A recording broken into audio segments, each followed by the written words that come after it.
ആത്മാവിന്റെ വലിപ്പം എന്ന് പറയണത് മരിക്കുമ്പോൾ ഇത് ശരീരത്തിൽ നിന്നും പുറത്തേക്ക് പോകാൻ പല മാർഗങ്ങളുണ്ട്. ഞാൻ പറഞ്ഞല്ലോ നേരത്തെ, കുറച്ച് സമയം എടുക്കും വേറൊരു ലോകമായിട്ട് ചേരാൻ. നമ്മൾ ഈ ലോകങ്ങൾ എന്ന് വെച്ചാൽ പലതരം ലോകങ്ങളുണ്ട്. നമ്മൾ ഇവിടെ നിന്ന് പോയി, ഇപ്പൊ നമ്മള് കഴിഞ്ഞ അധ്യായങ്ങളില് നചികേതസ് യമദേവനുമായി നടക്കുന്ന സംവാദം, മനോഹരമായ ഒരു സംവാദം കണ്ടുകൊണ്ടിരിക്കുകയായിരുന്നു. നചികേതസിന്റെ ശരിക്കും ആദ്യ ഗുരു, നചികേതസിന്റെ ശിഷ്യൻ, ആദ്യ ശിഷ്യൻ എന്ന് പറയാവുന്ന ഒരാളുണ്ട്. ശരിക്കും നമ്മള് ശങ്കരാചാര്യര് അറിയാലോ, നമുക്ക് അദ്ദേഹത്തിന്റെ കുട്ടിക്കാലം കാലടിയിലായിരുന്നു അദ്ദേഹം ജനിച്ചതും ഒക്കെ. ഈ ശങ്കരാചാര്യര് അവരുടെ ക്ഷേത്രത്തില് ഉത്സവം നടക്കുമ്പോൾ ഒരു ബാല ഉണ്ടായിരുന്നു. കഠോപനിഷത്തായിരുന്നു ആ ബാല. അതിൽ 2 കഥാപാത്രങ്ങളെ ഉണ്ടായുള്ളൂ, ഈ യമദേവനും നചികേതസ്.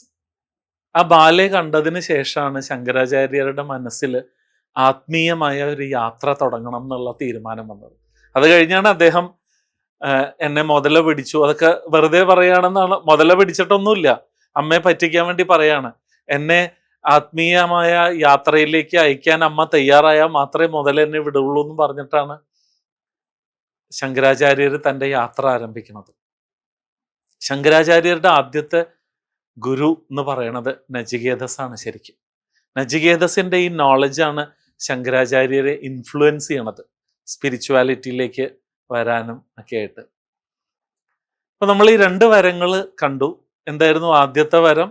നിസ്സാരമായൊരു കാര്യം ഈ കുട്ടി ചോദിച്ചു. 2ാമത്തെ വരം യമദേവൻ അറിഞ്ഞ ആ കുട്ടിക്ക് കൊടുത്തു. മരണം എങ്ങോട്ടാണ് നമ്മളെ നയിക്കുക, എന്താണ് മരണം എന്ന് അവൻ പഠിച്ചെടുത്തു. ഒരു സമ്മാനവും നൽകുന്നത് നമ്മൾ കണ്ടു, വൈര നെക്ലസ്. ഇനി 3ാമത് ഒരു വരവും കൂടി ബാക്കിയുണ്ട്. ഈ വരം യമദേവൻ ചോദിക്കുകയാണ്, ഞാൻ തരാനുള്ളത് നിനക്ക് തന്നു, ഇനി ഒരു വരവും കൂടിയാണ് ഉള്ളത്, നിനക്ക് ചോദിക്കാം എന്ന് പറയാണ്. അപ്പൊ ഈ കുട്ടി ഒന്ന് ആലോചിച്ചിട്ട് ചോദിക്കുകയാണ്, പലരും പറയുന്നു മരണത്തോടുകൂടി എല്ലാം അവസാനിക്കും, പിന്നെ ഒന്നുമില്ല ജീവിതത്തിൽ. മരിച്ചു കഴിഞ്ഞാൽ അയാളൊരു ഓർമ്മയായി തീർന്നു, അയാൾക്ക് ഇനി ഒന്നുമില്ല, അയാളെ പറ്റി ഇനി ചിന്തിക്കേണ്ട ആവശ്യമില്ല. ചിലർ അയാളെ പറ്റി കുറെ നാളും കൂടി ഓർക്കാറുണ്ട്, ആ വ്യക്തി ഈ ഭൂമിയിൽ ഇല്ലാണ്ടായി, അത്രയേ ഉള്ളൂ. വേറെ ചിലർ പറയണു, അല്ല, ആ മരിച്ച ആള് പുനർജനിക്കും, ആത്മാവിന് ഒരുപാട് കഴിവുണ്ട്, ശരീരം വെടിഞ്ഞാലും അതിന് ജീവനുണ്ടെന്നൊക്കെ പറയണു. മരണത്തിന്റെ ദേവനായ അങ്ങക്ക് ഇതിന്റെ സത്യം അറിയാതിരിക്കാൻ തരവില്ല. അപ്പൊ അതുകൊണ്ട് എനിക്ക് 3ാമത്തെ വരമായിട്ട് വേണ്ടത്, ഒരാൾ മരിക്കുമ്പോൾ അയാൾക്ക് എന്താണ് സംഭവിക്കുന്നത് ഇതറിയണം എന്നാണ് പറയണത്. ഇത് നമ്മൾ ഉദ്ദേശിക്കണ പോലെ ഒരു ചെറിയ ചോദ്യമല്ല. ചില രഹസ്യങ്ങൾ വെളിപ്പെടുത്തുക എന്ന് പറയണത് കുറച്ച് ബുദ്ധിമുട്ടാണ്. ഇപ്പൊ ജനനം ഒരു രഹസ്യമാണ്, മരണം അതുപോലെ ഒരു രഹസ്യമാണ്. അതുകൊണ്ട് തന്നെയാണ് അത് എക്സ്പ്ലെയിൻ ചെയ്യാന്ന് പറയണത് വലിയ ബുദ്ധിമുട്ടാണ്. അതിനി എക്സ്പ്ലെയിൻ ചെയ്താലും അത് കേൾക്കുന്നവർക്ക് മനസ്സിലാവണം എന്നുണ്ടെങ്കിൽ കുറച്ചൊരു സ്പിരിച്വൽ ഡെപ്തും മെഡിറ്റേഷനും ഒക്കെ ചെയ്യുന്ന ഒരാൾക്കാണ് അത് എന്താണെന്ന് റിയലൈസ് ചെയ്യാൻ പറ്റുള്ളൂ. കാരണം ആത്മാവെന്ന് പറയുന്ന വിഷയം തന്നെ വായിച്ചിട്ടുണ്ട്, കേട്ടിട്ടുണ്ടെങ്കിലും വളരെ കുറച്ചു പേരാണ് അത് എക്സ്പീരിയൻസ് ചെയ്തേക്കണത്. വാട്ട് ഈസ് കോൺഷ്യസ്നെസ്, ആത്മാവെന്നുള്ളത്. അതിനെ അറിഞ്ഞു കഴിഞ്ഞാൽ ജയിച്ചു നമ്മൾ. കാരണം അത് അനശ്വരമാണ്, അത് നശിക്കാത്തതാണ്, അതാണ് നമ്മൾ. പക്ഷെ നമ്മൾ ഈ ശരീരമാണെന്നും മനസ്സാണെന്നുമുള്ള ചിന്തയിലാണ് പലപ്പോഴും ജീവിക്കുന്നത്. അതുകൊണ്ടാണ് നമുക്ക് വിഷമങ്ങളും ദുഃഖങ്ങളും ചെറിയ കാര്യങ്ങളുടെ പേരിൽ നമ്മൾ ജീവിതത്തിൽ ഡിസ്റ്റർബ്ഡ് ആവണതൊക്കെ. നമ്മൾ തിരിച്ചറിയുന്നില്ല ആ കോൺഷ്യസ്നെസ്. അതിനൊന്നും ചെയ്യാൻ പറ്റില്ല ആർക്കും. അത് എവർ പ്യുവറാണ്, അത് കറ പിടിക്കാത്തതാണ്. അതാണെന്ന് നമ്മൾ മനസ്സിലാക്കി കഴിഞ്ഞാൽ പിന്നെ നമുക്ക് എല്ലാം ഒരു സാക്ഷി ഭാവത്തിൽ കാണാൻ സാധിക്കും. ഈ ചുറ്റും നടക്കുന്നതിന് എല്ലാത്തിനും വിറ്റ്നസ് ആവാൻ പറ്റും നമുക്ക്. അപ്പൊ അതാണ് അതിൻ്റെ ഒരു ബ്യൂട്ടി എന്ന് പറയുന്നത്. അപ്പൊ ഇവിടെ ഈ കുട്ടി മരണത്തിന്റെ രഹസ്യമാണ് യമദേവനോട് മൂന്നാമത്തെ വരായിട്ട് ചോദിക്കുന്നത്. അപ്പൊ യമദേവൻ ഒന്ന് ഞെട്ടിപ്പോവും. കാരണം ഈ രഹസ്യം വെളിപ്പെടുത്തി കഴിഞ്ഞാൽ പിന്നെ യമദേവന്റെ ശക്തി പോയി. ആ രഹസ്യമാണ് അദ്ദേഹത്തിന്റെ ശക്തി എന്ന് പറയണത്. പല ഈശ്വരന്മാർക്ക് പോലും അറിയാത്തൊരു രഹസ്യമാണത്. ഞാൻ പറയുന്നത് ഈ ഉപദേവതകളൊക്കെ ഉണ്ടല്ലോ ധാരാളം, വരുണൻ അല്ലെങ്കിൽ വായു, ഇങ്ങനെ അഗ്നി, അവർക്ക് അഗ്നിദേവ, അങ്ങനെയുള്ളവർക്കൊന്നും അറിയാത്ത ഒരു രഹസ്യമാണ് മരണത്തിന്റെ രഹസ്യം. അതാണ് ഈ കുട്ടി നിസ്സാരമായിട്ട് ചോദിക്കണത്.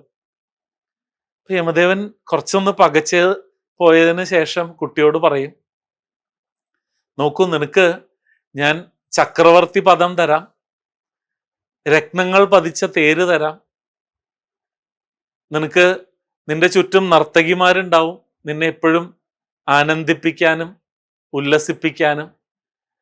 നിനക്ക് എന്ത് വേണം നീ ചോദിച്ചോളൂ, എല്ലാ അധികാരവും എല്ലാ പദവികളും അലങ്കാരങ്ങളും ഞാൻ നിനക്ക് തരാം.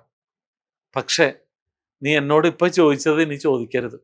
ആ ഒരു വാക്ക് നീ എനിക്ക് തരണം. കാരണം അത് അങ്ങനെ കൊടുക്കാൻ പറ്റുന്ന ഒരു വരമല്ല.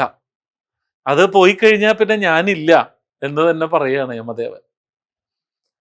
അവിടെയാണ് ഈ കുട്ടി മനോഹരമായൊരു മറുപടി യമദേവന് നൽകുന്നുണ്ട്. അങ്ങ് പറഞ്ഞ ഈ ആർഭാടങ്ങളും അധികാരങ്ങളും പദവിയും ഒക്കെ ഞാൻ സ്വീകരിച്ചേനെ. എന്നെന്നും എനിക്കത് ആസ്വദിക്കാൻ സാധിച്ചിരുന്നെങ്കിൽ ഞാൻ തീർച്ചയായിട്ടും അതെല്ലാം സ്വീകരിച്ചേനെ. പക്ഷെ അങ്ങെന്ന സത്യം എൻ്റെ മുന്നിൽ കണ്ണു തുറച്ചു നിൽക്കുമ്പോൾ ഞാൻ ഈ പദവികളും ഈ അലങ്കാരങ്ങളും ഈ അധികാരവും നേടിയിട്ട് എന്ത് കാര്യം? എന്നായാലും ഞാൻ അങ്ങയുടെ അടുത്തേക്ക് വരേണ്ടതല്ലേ? അങ്ങ് എപ്പോ വേണമെങ്കിലും എന്നെ വിളിച്ചു കൊണ്ടുപോകില്ലേ? അതുകൊണ്ട് എനിക്ക് ഇതൊന്നും ആവശ്യമില്ല. എനിക്കിത് കിട്ടിയിട്ട് കാര്യമില്ല. അത് മാത്രമല്ല, ഞാൻ അങ്ങേ ഒരു ഗുരുവിന്റെ സ്ഥാനത്താണ് ഇപ്പൊ കാണുന്നത്. ഒരു ഗുരു ഒരിക്കലും ഒരു ശിഷ്യനോട് ചെയ്യാൻ പാടില്ലാത്തതാണ് അങ്ങിപ്പോ പറഞ്ഞത്. തൻ്റെ ഇന്ദ്രിയങ്ങളെ മോഹിപ്പിക്കുക, ബ്രഹ്മചര്യത്തെ കളയുക, ഇതൊന്നും ഒരു ഗുരുവിന്റെ സ്ഥാനത്ത് നിന്ന് ചെയ്യാൻ പാടുള്ളതല്ല. സത്യമാണ് ഈ കുട്ടി പറയുന്നത്. നമ്മള് ജീവിതത്തിൽ ഈ കഴിഞ്ഞ ദിവസം സലീം കുമാർ ഈ അടുത്താണല്ലോ ദേഹവിയോഗം ഉണ്ടായി. അദ്ദേഹം പോയി ഇവിടുന്ന്. അദ്ദേഹത്തിന്റെ ഒരുപാട് ക്ലിപ്പ്, അദ്ദേഹം കാരണം രോഗബാധിതനായി മരണത്തെ മുന്നിലൊക്കെ കണ്ടതാണ് പല പ്രാവശ്യവും. സോഷ്യൽ മീഡിയയിലൊക്കെ അദ്ദേഹത്തിനെ പല പ്രാവശ്യവും ആൾക്കാർ കൊല്ലുകയും ചെയ്തതാണ്. അപ്പോ അദ്ദേഹം പറയുന്ന ഒരു ഇത് വളരെ രസമായിട്ട് തോന്നി. അദ്ദേഹം പറയായിരുന്നു, നമ്മള് ഒന്നും ഇവിടെ നിന്ന് ഇമ്പോർട്ട് ചെയ്യാൻ പോണില്ല, ഒന്നും എക്സ്പോർട്ട് ചെയ്തിട്ടുമില്ല. പക്ഷെ ഈ ജീവിതത്തിൽ നമ്മൾ നിരന്തരം പർച്ചേസ് ചെയ്തുകൊണ്ടിരിക്കുക. ജോൺ ബ്രിട്ടാസുമായിട്ടുള്ള ഒരു ഇന്റർവ്യൂവിൽ അദ്ദേഹം പറയുന്ന ഒരു വരിയായിരുന്നു അത്. സത്യമല്ലേ, നമ്മളൊന്നും കൊണ്ടൊന്നുമില്ല, ഇവിടെ നിന്നൊന്നും കൊണ്ടുപോകാനും പോണില്ല. പക്ഷെ ഇവിടെ കിടന്ന് പർച്ചേസ് ചെയ്യാണ് നമ്മൾ. അതിനുവേണ്ടി തമ്മി തല്ലി വഴക്ക് കൂടി അസൂയയും വേണ്ടാത്ത വികാരങ്ങളും ഒക്കെ വന്ന് ദുഃഖിച്ച് വിഷമിച്ചും ഒക്കെ ജീവിക്കുകയാണ്. അതാണ് സത്യം. അപ്പൊ ഇതൊന്നും എനിക്ക് ആവശ്യമുള്ളതല്ല, അത് അങ്ങ് കയ്യിൽ വെച്ചാൽ മതി. അങ്ങാണ് എനിക്ക് വാക്ക് തന്നത് വരം തരാമെന്ന്.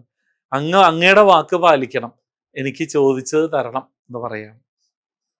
അപ്പൊ ഈ കുട്ടി മിടുക്കനാണ്, ഇവനിതിന് അർഹനാണ്, യോഗ്യനാണ് എന്ന് യമദേവന് മനസ്സിലായി. നീ വരം കൊടുക്കാമെന്ന് വാക്ക് കൊടുത്ത സ്ഥിതിക്ക് ഇത് കൊടുക്കാതിരിക്കാൻ പറ്റുകയുമില്ല. അപ്പൊ അങ്ങനെ യമദേവൻ തീരുമാനിക്കുകയാണ് ആ മൂന്നാമത്തെ വരം ഈ കുട്ടിക്ക് നൽകാനായിട്ട്. അപ്പൊ അവിടെ ഗുരുദേവൻ ഒരു കാര്യം നമ്മളോട് പറയുന്നുണ്ട്. ഗുരുദേവൻ പറയുന്നത്, ഗുരുദേവന്റെ ഒരു മുത്തശ്ശി ഉണ്ടായിരുന്നു. ഈ മുത്തശ്ശി എങ്ങനെയാ വെച്ചാല്, പണ്ട് കാലത്തൊക്കെ കുട്ടികള് രാത്രി കിടന്നുറങ്ങി എണീറ്റ് കഴിഞ്ഞാല് ആ കിടക്കപ്പായ മടക്കി ഒരു മൂലയ്ക്ക് കൊണ്ടുവയ്ക്കും. എന്നിട്ട് കളിക്കാൻ പോവുക, പഠിക്കുക ഒക്കെ ചെയ്യാം. അപ്പൊ ഈ കളിക്കുന്നതിന്റെ ഒക്കെ ഇടയിൽ അറിയാണ്ട് ഈ കിടക്കപ്പായൽ ചെന്ന് തൊട്ടാല് ഇത് മുത്തശ്ശി കണ്ടു കഴിഞ്ഞാൽ അപ്പൊ അശുദ്ധമായി, പോയി കുളിച്ചിട്ട് വരാൻ പറയും. വെറുതെ കിടക്കപ്പായൽ തൊട്ടാല് അപ്പൊ വളരെ ഞങ്ങൾ ഇതെന്താ, ഞങ്ങൾ മുത്തശ്ശി കാണാതെ അതിൽ വെറുതെ തൊട്ടു നോക്കും, എന്താ സംഭവിക്കണേന്ന് അറിയണമല്ലോ. ഇപ്പൊ പണ്ടൊക്കെ ഇങ്ങനെയൊക്കെയുള്ള ആചാരങ്ങൾ ഉണ്ടായിരുന്നു പലർക്കും. അപ്പൊ എന്താ അതിന്റെ സത്യം? നമ്മൾ ഉറങ്ങണ സമയത്ത് വേറൊരു ലോകത്തേക്കാണ് നമ്മൾ പോണത്.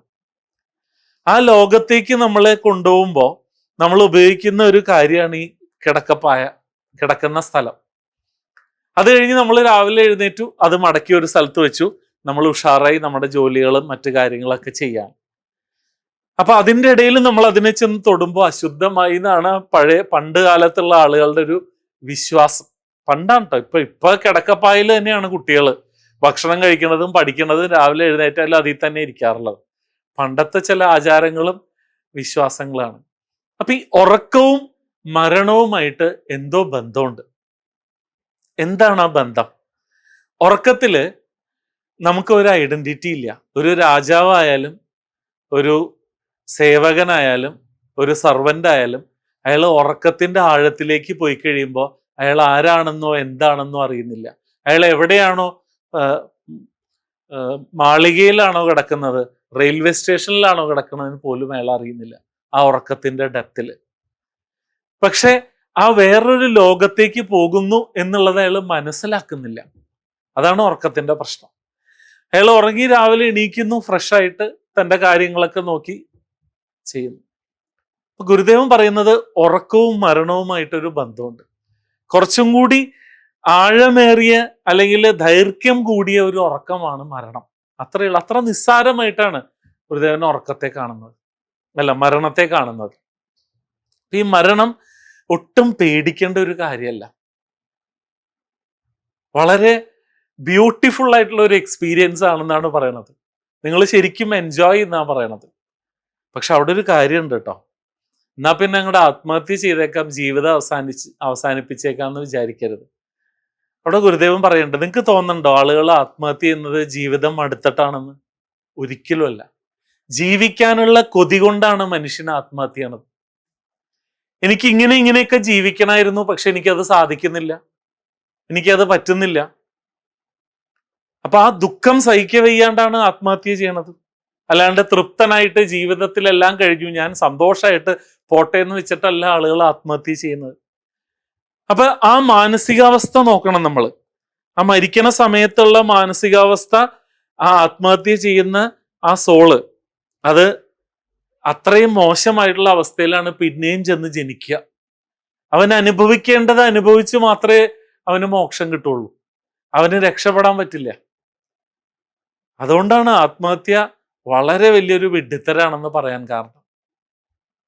നാച്ചുറൽ ആയിട്ടുള്ള ഡെത്ത് അത് ബ്യൂട്ടിഫുൾ ആയിട്ടുള്ള ഒരു എക്സ്പീരിയൻസ് ആണ്. അതിനെ ഒട്ടും തന്നെ ഭയപ്പെടേണ്ട ആവശ്യമില്ല എന്നാണ് പറയണത്. അപ്പൊ അതെങ്ങനെയാ സംഭവിക്കുക? അത് സംഭവിക്കുമ്പോൾ എന്താ നിങ്ങൾക്ക് ഉണ്ടാവണത് ആ സമയത്ത്, മരിക്കുന്ന സമയത്ത്? അതിവിടെ പറയുന്നുണ്ട്. ഇപ്പൊ യമദേവൻ പറയുന്നുണ്ട്, നീ ഒരു സന്യാസി അല്ല, നീ ഒരു ആത്മീയ ആചാര്യനുമല്ല, ഒരു ബ്രഹ്മചാരിയുമല്ല, എങ്കിലും അവരെക്കാളും എല്ലാം ശ്രേഷ്ഠനാണ് നീ എന്നുള്ളത് നീ തെളിയിച്ചു കഴിഞ്ഞു. എനിക്ക് ബോധ്യായി. അതുകൊണ്ട് തന്നെ നിനക്കിത് കേൾക്കാനുള്ള അർഹതയുണ്ട്, യോഗ്യതയുണ്ട്. ആ രഹസ്യം ഞാൻ നിനക്ക് തരാം നച്ചിക്കേത.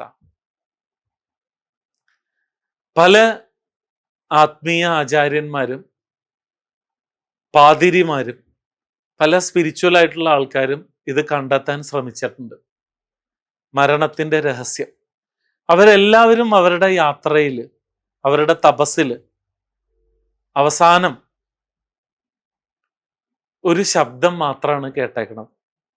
പലർക്കും അത് വെളിപ്പെടുത്താൻ കഴിഞ്ഞില്ല, എങ്ങനെയാണ് ആ മരണം എന്നുള്ളത്. ചിലരത് വെളിപ്പെടുത്തുന്നതിന് മുമ്പേ പോയി ഇവിടുന്ന്. ഇപ്പൊ കഠോപനിഷത്തിൽ അത് മനോഹരമായിട്ട് നമുക്ക് നൽകുന്നുണ്ട്. അപ്പൊ നചികേതസിന് ആ രഹസ്യം കൊടുക്കുകയാണ് യമദേവൻ. എന്താണ്? ഓം ഇത്യേ തത്. നചികേത, അത് ഓംകാരമാണ്. മരണം നമ്മളെ ഓംകാരത്തിലേക്കാണ് നയിക്കുക.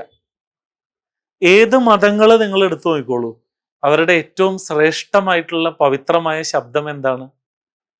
ആമീൻ, ആമീൻ, ഷാലോം. ഹം, പാർസികള് ഹം, ബുദ്ധമതക്കാര് ഷാലോം, ഹിന്ദുയിസത്തില് ഓം. എല്ലാം എന്തൊരു സാമ്യമാണ് നോക്കൂ ഈ ശബ്ദത്തിന്.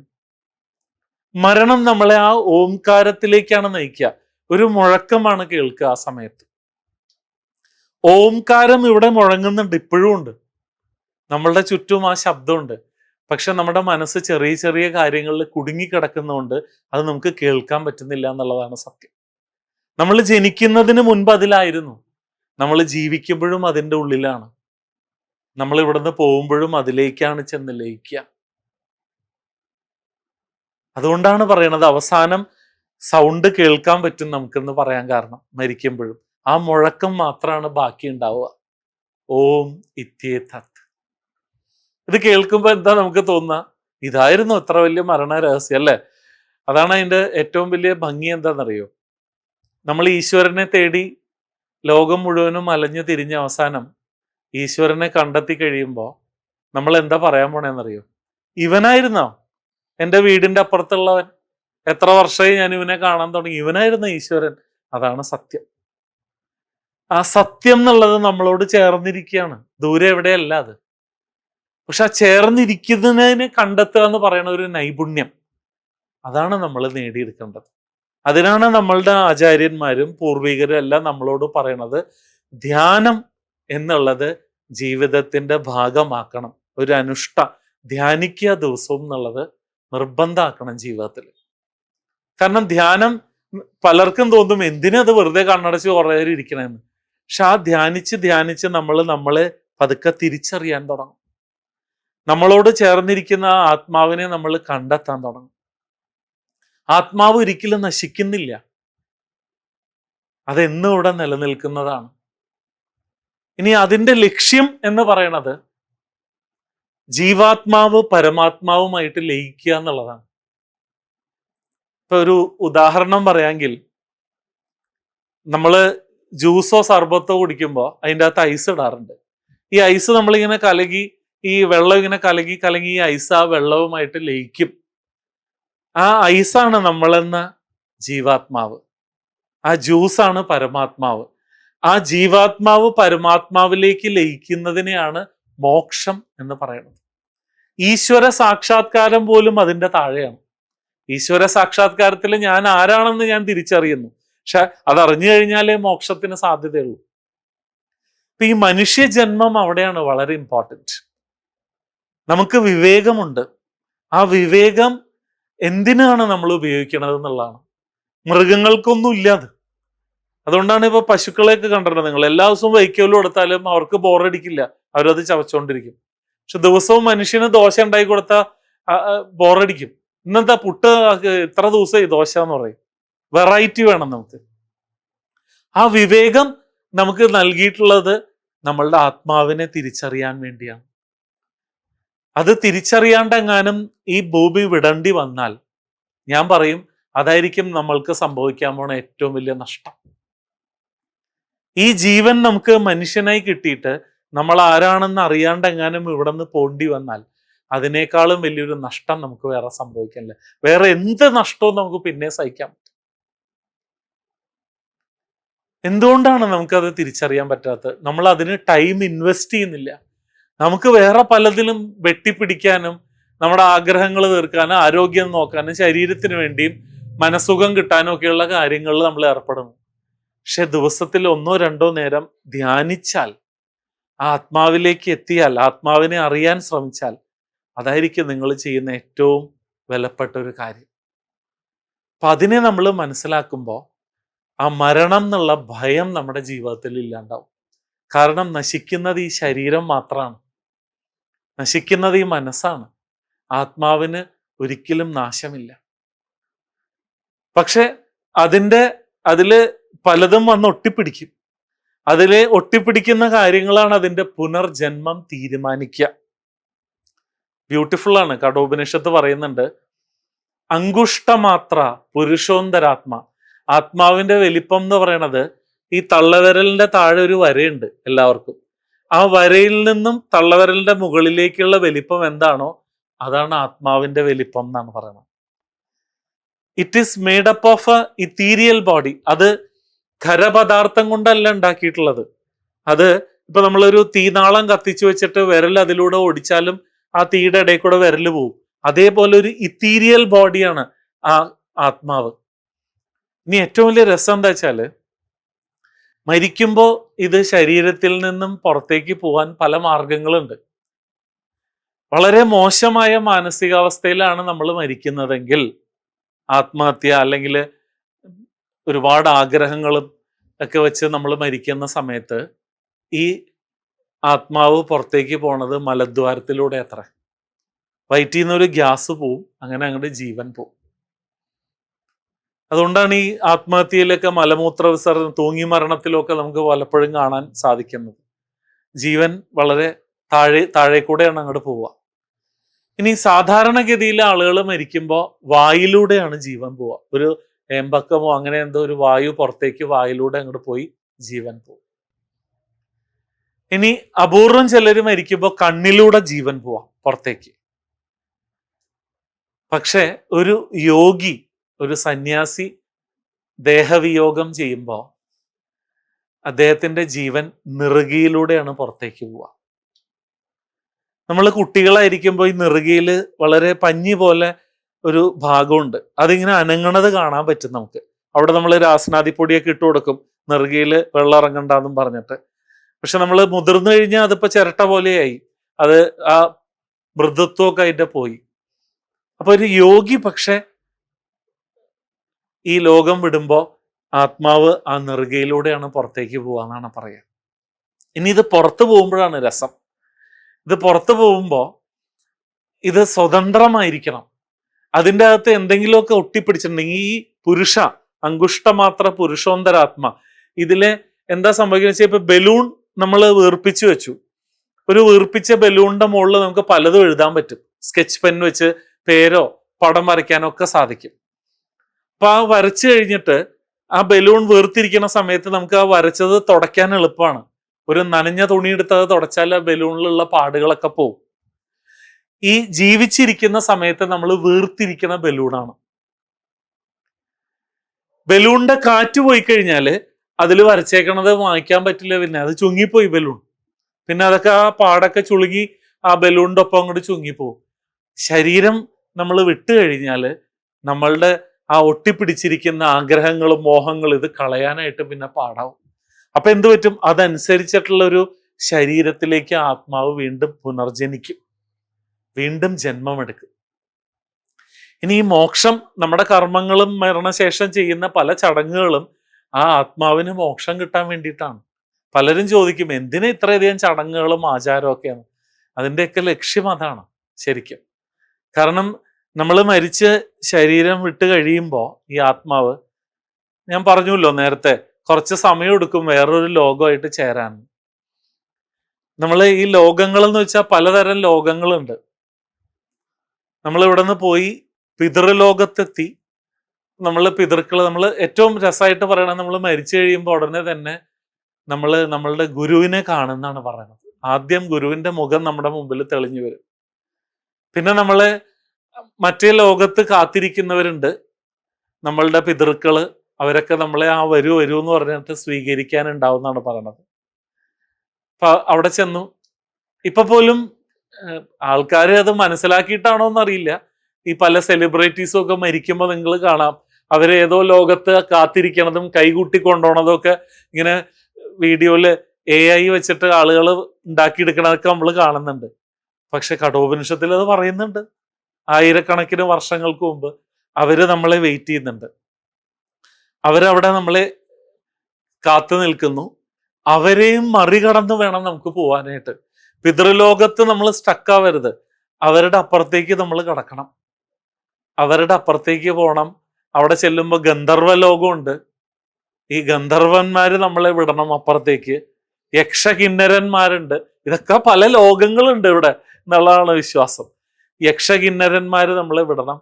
ഇതെല്ലാം കഴിഞ്ഞാണ് നമ്മൾ ശരിക്കും ആ പരമാത്മാവിലേക്ക് എത്തുക എന്നാണ് വിശ്വാസം. ആ ഊർജത്തിലേക്ക് നമ്മൾ ലയിക്കുക. അതിനു മുമ്പ് ഈ ലോകങ്ങളൊക്കെ നമുക്ക് തരണം ചെയ്യേണ്ടതുണ്ട്.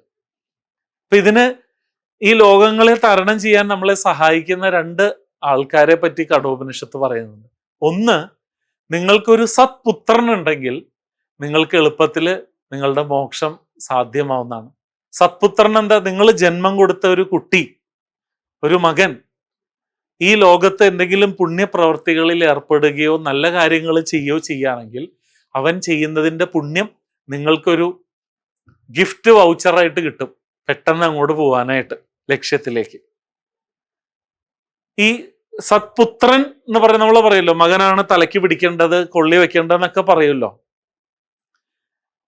ഗുരുദേവൻ പറയണത് മകനോ മകളോ നിങ്ങൾ ജന്മം കൊടുത്ത ഒരു ശരീരം ഈ ലോകത്ത് നന്മ ചെയ്യുമ്പോൾ മോക്ഷ സാധ്യത കൂടുന്നത്. പക്ഷെ കഠോപനിഷത്ത് പുത്രൻ എന്ന് തന്നെയാട്ടോ പറയണത്.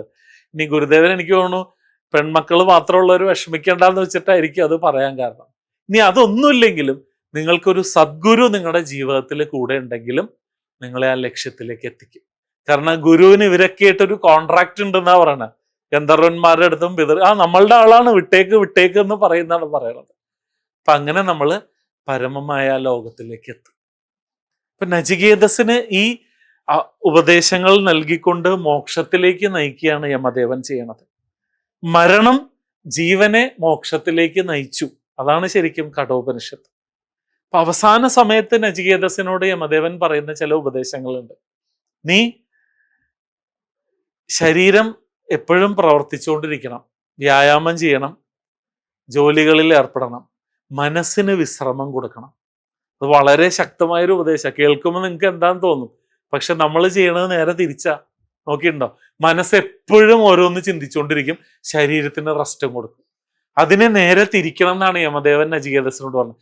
ശരീരം വർക്ക് ചെയ്തുകൊണ്ടിരിക്കണം, മനസ്സ് റിലാക്സ്ഡ് ആവണം. അതിനെന്താ മാർഗം? മെഡിറ്റേഷൻ. ബുദ്ധിയെ ഉണർത്തി വെക്കണം. കമോൺ വേക്കപ്പ്, ഉണരൂ, തിരിച്ചറിയൂ നീ ആരാണെന്ന്, നീ എന്താണെന്ന്, നീ എന്തിനാണ് ഇവിടെ വന്നേക്കണെന്ന്. ആ ബുദ്ധിയെ ഉണർത്തി വെക്കാനെന്ന് നീ ശ്രദ്ധിക്കണം. ഈ കാര്യങ്ങൾ സംഭവിക്കണമെങ്കിൽ നിങ്ങൾ ധ്യാനം ചെയ്യുക, മുടങ്ങാതെ ഏതെങ്കിലും ഒരു ധ്യാനമുറ ചിട്ടയോടെ അഭ്യസിക്കുക, അത് ജീവിതത്തിന്റെ ഭാഗമാക്കി മാറ്റുക. അതൊരിക്കലും ഒരു സമയം കളയുന്ന കാര്യമല്ല. അതാണ് ശരിക്കും സമയം ഇൻവെസ്റ്റ് ചെയ്യുന്ന ഒരു കാര്യം. നിങ്ങൾ എന്താണെന്ന് കണ്ടെത്താനെന്ന തിരിച്ചറിവ് നിങ്ങൾക്ക് ജീവിതത്തിൽ ഉണ്ടാവണം. അപ്പൊ അങ്ങനെ കഠോപനിഷത്തിലെ 3 വരങ്ങളും പൂർത്തീകരിക്കപ്പെടുകയാണ്. നചികേതസിന് മോക്ഷം കിട്ടുകയാണ്. നമസ്കാരം.